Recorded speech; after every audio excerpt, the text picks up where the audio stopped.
očakával by som, že budú navrhnuté konkrétne kroky a nie len vágne vyhlásenie v tom uznesení vlády o tom, že sme pripravení solidárne čeliť súčasnej kríze. To má byť automatické a jasné. Takto presne vyzerá euroúradník, ktorý hovorí od zeleného stola. Toto je presne to. Takže vrátim sa k tomu, čo ste... Ale nie je pravda, pán minister. Kľud, ja vám iba poviem svoje stanovisko. To, čo povedal pán poslanec, a budem naozaj, nechcem sa s vami hádať, platí. Hotspot v Srbsku nejakú situáciu nevyrieši. To je jeden nezmyselný nápad, ktorý proste nemá šancu nejako pomôcť v tejto kríze. A čo sa týka táborov v Afrike, povedzte mi, koľko Sýrčanov uteká z Afriky? Lebo teraz je problém so Sýrčanmi. Tým, ktorí chceme, sú Sýrčania. Koľka ti konkrétne utekajú z Afriky? Ani jeden. To je presne ten základný problém. Netuším, čo sa deje. Ale už mám 1000 návrhov, ktoré sú fantastické a ktoré všetko vyriešia. A toto je hlavný problém. Takto presne vyzerá bruselské uvažovanie. Toto je presne ono. Plus dvíha sa celá vlna, ktorá predovšetkým pochádza z pevninskej časti Ázie, to znamená z Turecka a samozrejme zo Sýrie. Takže hlavne z tureckých táborov je ten problém, ktorý dneska v Európe vzniká, nie z Afriky. Z Afriky to je problém, ktorý má Taliansko a Francúzsko, nie táto časť. Ale všimli ste si, že o Turecku prvý problém, hovoril, o Turecku ste nehovorili. Percentuálne je to menšie, ale vôbec nebavme sa to o štatistikách, nie sú podstatné. Podstatné je, že prvou krajinou... neustále zavádza. To nie je pravda. A straší, áno. Nie, Jednak hovorí o 100 000 moslimov, ktorí sa nám majú prísť na Slovensko stavať mešity. Hovorí... Čo na tom nie je pravda? No, čo je na tom zavádzajúce? Je to zavádzajúce v tom, že nikto nevie, čo tu bude o 10 rokov. Čiže viete to, ale takisto to neviete vyvrátiť, to, čo povedal premiér, je tak?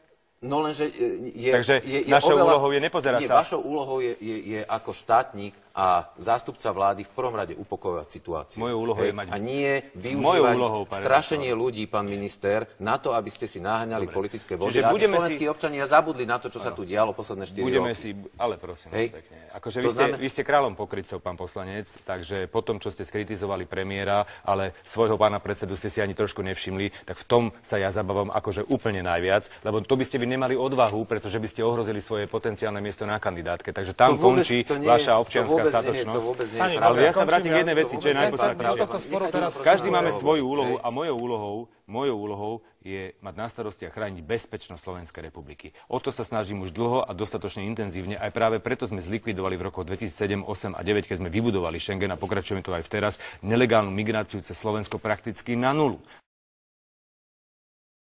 Kritizuje jednak prístup Grécka, ktorí voľne nechávajú ľudí prechádzať. Medzi nami je tento hlavný rozdiel. Ja hovorím o Slovensku, nehovorím o Smere, ja hovorím o Slovensku a vy furt o SAS.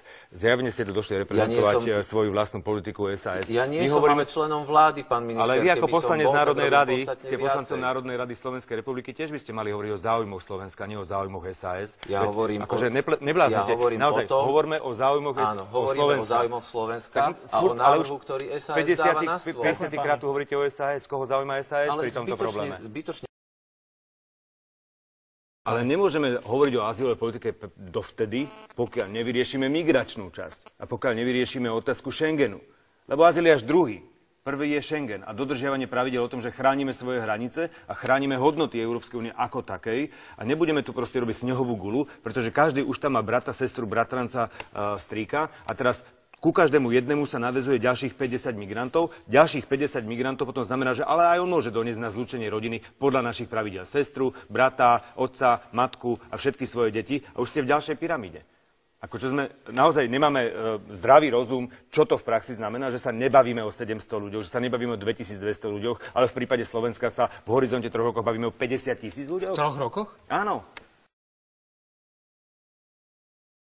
Ale pochodujú tu naozaj 10 000 ľudí a my povieme, že 100, 200? Ešte raz. My máme naše kapacity, ktoré riešime na to, keď niekto vlastne príde a potrebuje, máte záchytný tábor ako prvý. Potom máte pobytové tábory, potom máte integračné strediska. Však už nebláznite, začnite tú tému študovať a ja vám to rád vysvetlím. A to sú rôzne kapacity pre rôzne typy situácie, v ktorej sa tí ľudia nachádzajú. Samozrejme, máte záchytné, máte pobytové, máte integračné centra, to sú všetko veci, ktoré idú ďalej.